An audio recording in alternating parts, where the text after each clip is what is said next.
Okay, so here is a continuation of my golfer's elbow cure.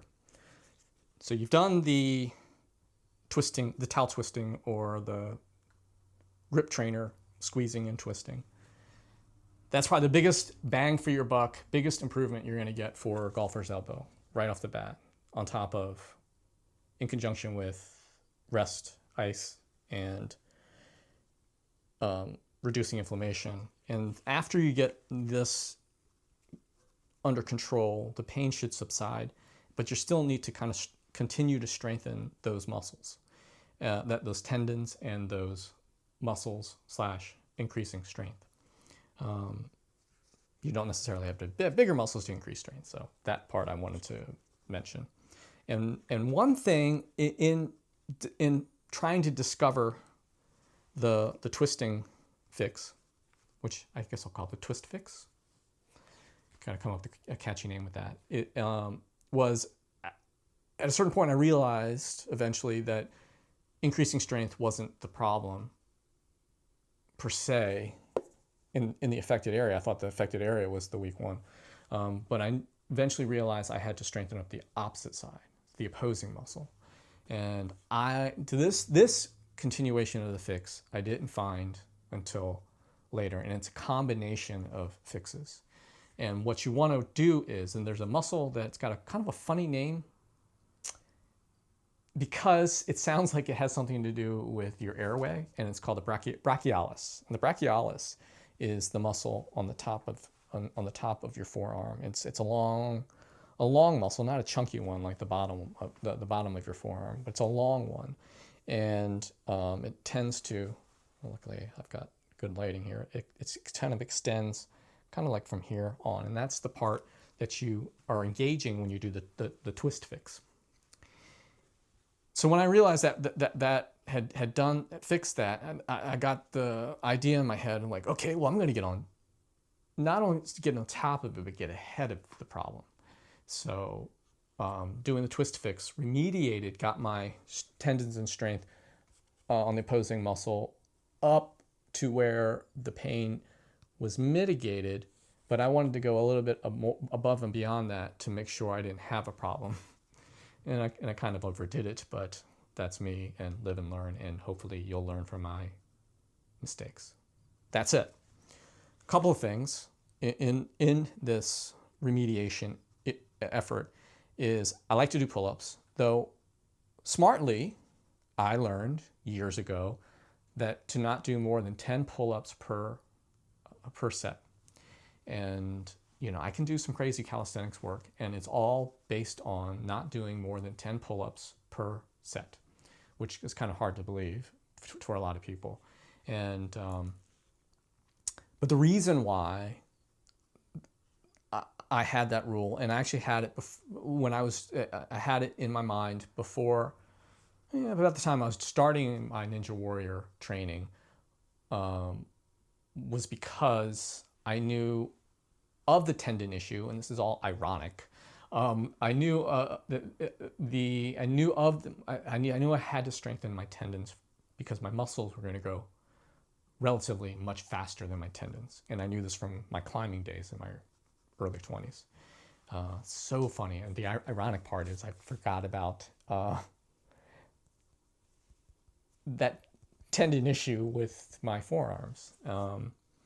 And I was more concerned about my hands anyway. So I have this hard rule, that don't do more than 10 reps of pull-ups in a set, and don't do more than like 3 sets. And I like the idea of greasing the groove, doing one set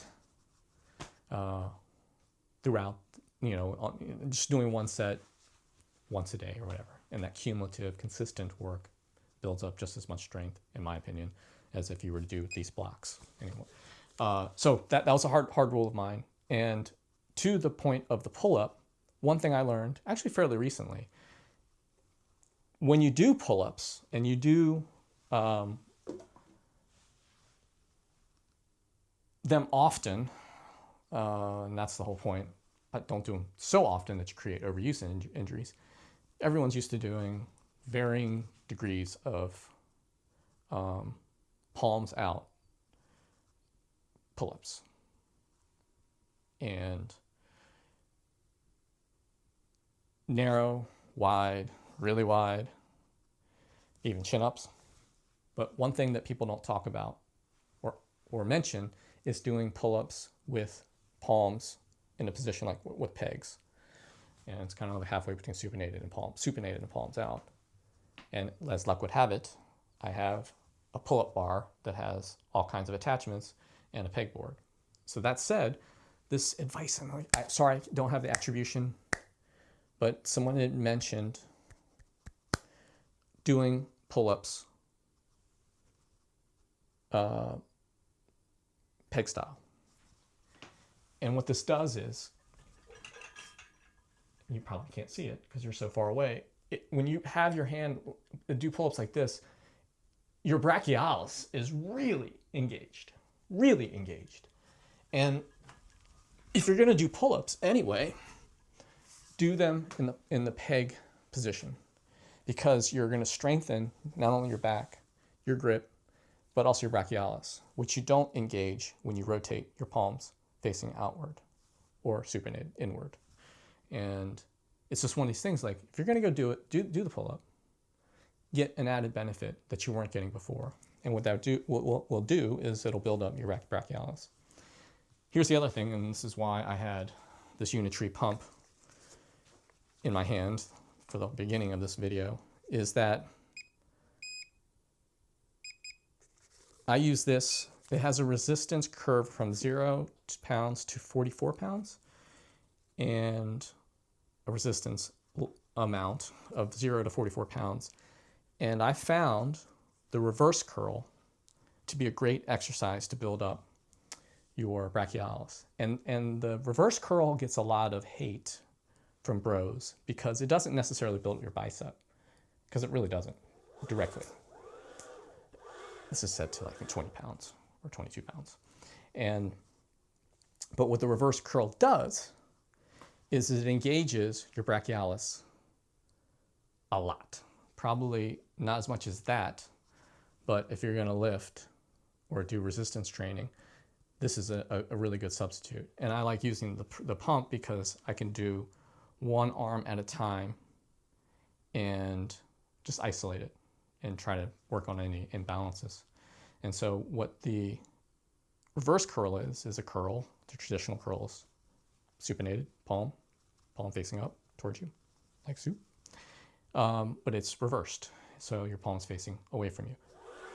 And I try to lock the elbow in place and pull. And what happens is it really engages your brachialis. And on the side benefit is it engages your biceps. You get a little bit of pump there to work on the beach bod. But more importantly, it's building this brachialis. Now, the other and last part of the brachialis, sorry, I'm going to turn this off, and off. The other part is, if you do dips, which most people should do, you should also, and those are bar dips, which is the most common, you should also try, this was for another project, you should also try ring dips if you have access to rings. Rings are awesome, but ring dips and bar dips are, I wouldn't say completely different, but they are different enough for you to do them both if you have access to rings. And I think it's great we live in a world now where ring work is more accessible, through CrossFit and through Amazon and through guys like me that have home gyms and do calisthenic work. But what the thing about ring dips is there's, just like when doing the pull-ups with the palms in the peg position, if you're going to do ring dips, you can also get an added benefit of doing ring dips with this last finish part, which builds up tendon strength on the bottom of your forearm where you have the extra golfer's elbow, and it builds up the tendon strength all the way around. So this is not necessarily the brachialis. Well, it is, but it also builds up the tendon strength on the inside of your elbow. So you're kind of working on these two parts together. And what the flourish is, or what the ending thing is when you do a ring dip and when you end, you rotate your palms outward. And where I had heard this was through Chris Sommer, Coach Chris Sommer, a former U.S.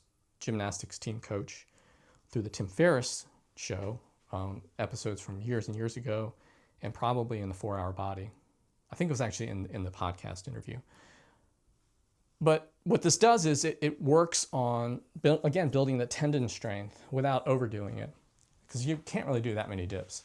And so what you want to do, and this is really, really difficult to the point where you just basically want to, when you start out, you can barely rotate your wrists outward.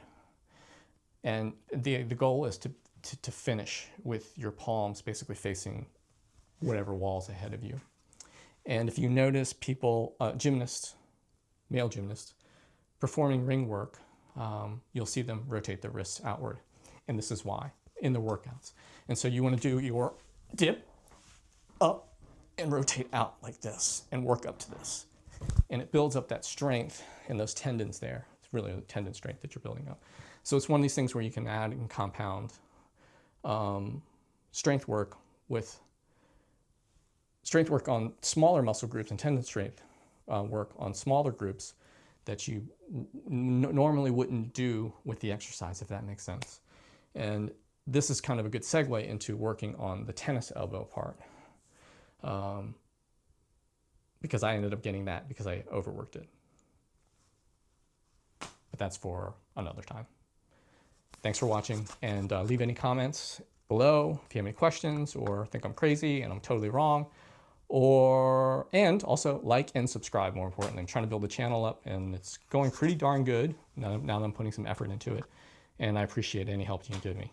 Thanks.